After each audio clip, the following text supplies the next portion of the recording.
Vamos a ver algunas observaciones sobre eh, lo que vimos del trabajo y sobre también lo que implica su energía, digamos, electrostática, por ponerle algún nombre. La primera observación a considerar es lo que parece una aparente inconsistencia. Y ahora vamos a decir en qué sentido. Nosotros teníamos esta fórmula para llegar al trabajo que tenía que ver con el campo eléctrico al cuadrado. La habíamos podido derivar teniendo en cuenta también la otra fórmula, que en vez de tener el campo eléctrico tenía el potencial sobre un volumen determinado. Esa otra fórmula venía de cuando vimos el trabajo para una distribución de cargas puntuales. Esa fórmula entonces era que el trabajo era igual a un medio y sumar todas las cargas QI por los potenciales BRI. En el fondo nos decía cuánto trabajo costaba tener una configuración de cargas puntuales determinada.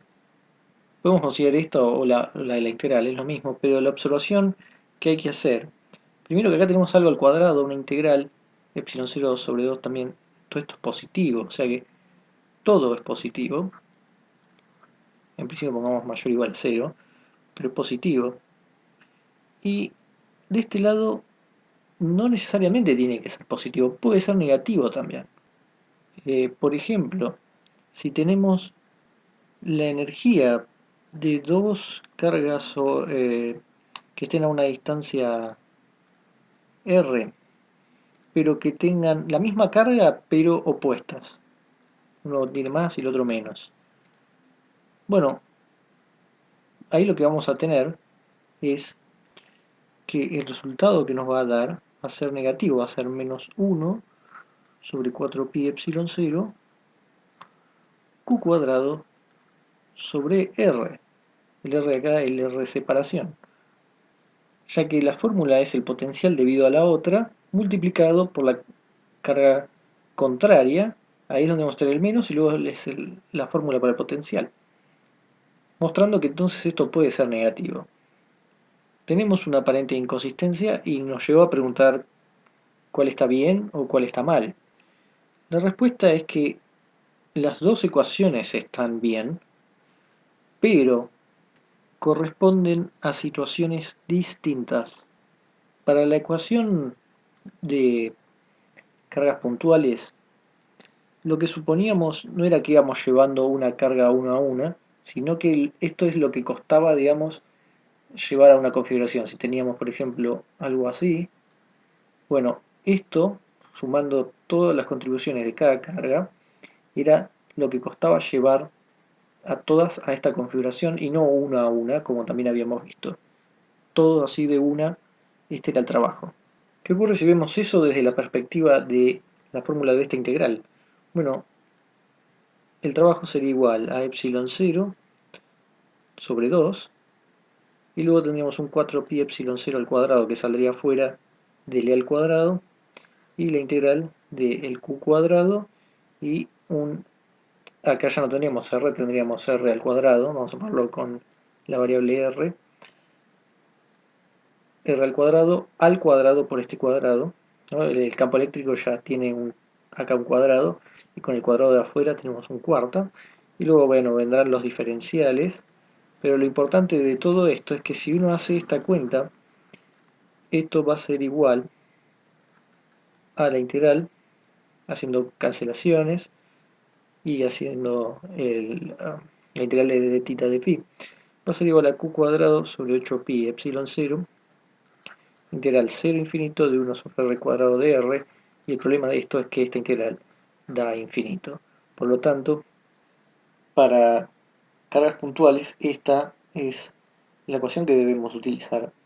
Y no podemos utilizar esta porque claramente nos está diciendo que al tratar de hacer esta configuración, la energía contenida, potencial podemos ponerla, es infinita. Y claramente eso es lo que pasa cuando estamos lidiando con integrales y con cargas puntuales.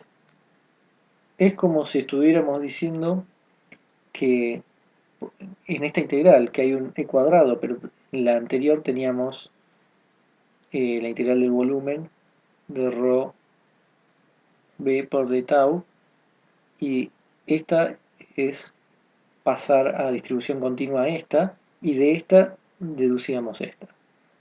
Lo importante de esto es que si tomamos cargas puntuales, estamos tomando una densidad obviamente que si es carga sobre volumen, tenemos un volumen que tiende a cero, y generalmente cuando teníamos una distribución, cada diferencial tendía a cero, pero acá la carga está justamente discretizada, y eso engloba más o menos cómo va a terminar siendo el camino, que va a ser justamente que es de infinito. Además de eso, también hay que decir que en el fondo esta integral entonces está tomando en cuenta la energía propia para tener por ejemplo, un electrón o una distribución de cargas. Esta no nos va a importar y va a tomar bien entonces para cargas discretas. Nosotros entonces pasábamos de lo discreto a lo continuo y de lo continuo a esta expresión que depende del campo eléctrico. Entonces, en este camino la inconsistencia también aparece en el sentido de que este potencial es un potencial donde aparecen todas las cargas excepto la carga a considerar que estaba afuera, o sea, es de todas las cargas menos una. En cambio, este B dentro de la integral ahora representa todo el potencial, considerando toda la distribución de carga. Para una distribución de carga continua, un punto menos no cambia nada, a diferencia de la discretización sí es importante en una carga puntual, pero en un continuo no. La contribución que hace es cero. La segunda observación es dónde se almacena la energía. Por supuesto, siempre hemos dicho que podemos tomar como una energía potencial lo que se acumulaba o se contenía en el sistema, luego de que nos haya costado juntarlo, tiene una energía potencial. Comparemos estas dos expresiones entonces. Una tiene que ver con el campo eléctrico, otra con el potencial. Pero además, la del potencial se hace sobre un volumen, donde está la distribución de carga, y la otra sobre todo el espacio. Además, el campo eléctrico también está presente por fuera del volumen que consideremos, o superficie o lo que sea. Entonces, ¿dónde está la energía? Por ahora no podemos responder esto. Lo único que podemos decir es que la energía total es algo que podemos calcular y por ahora no mucho más. En el contexto de una teoría de radiación, por ejemplo, puede ser útil tomar la energía como que está en el campo con una densidad que tiene que ver con lo que tenemos en la integral. Es 0 sobre 2 e cuadrado con esto siendo igual a energía por unidad de volumen. Por ahora en electrostática nos quedaremos con estas ideas. Una tercera observación tiene que ver con el principio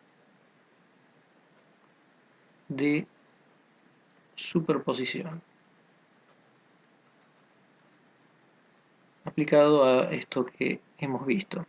Como la energía electrostática es cuadrática en los campos, no va a obedecer un principio de superposición.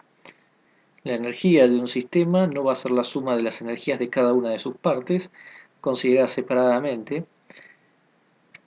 Y una cosa que podemos ver entonces es que el trabajo total o la energía total considerada,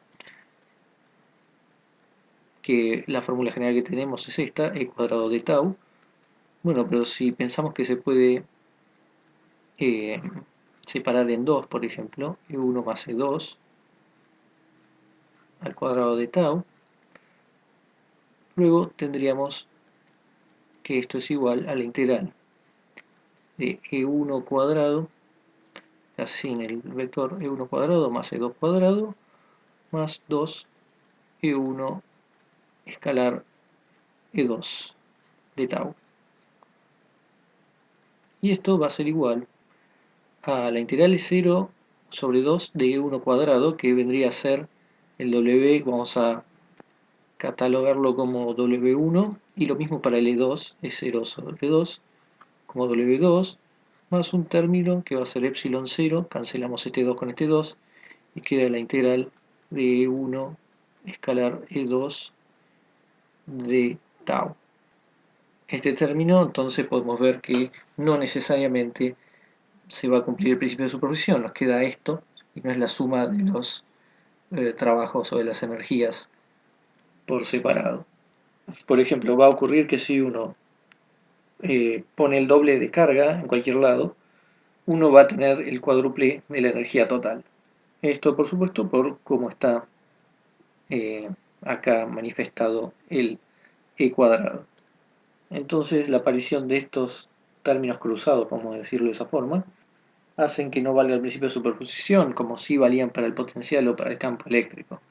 Entonces, es importante tener en cuenta eso.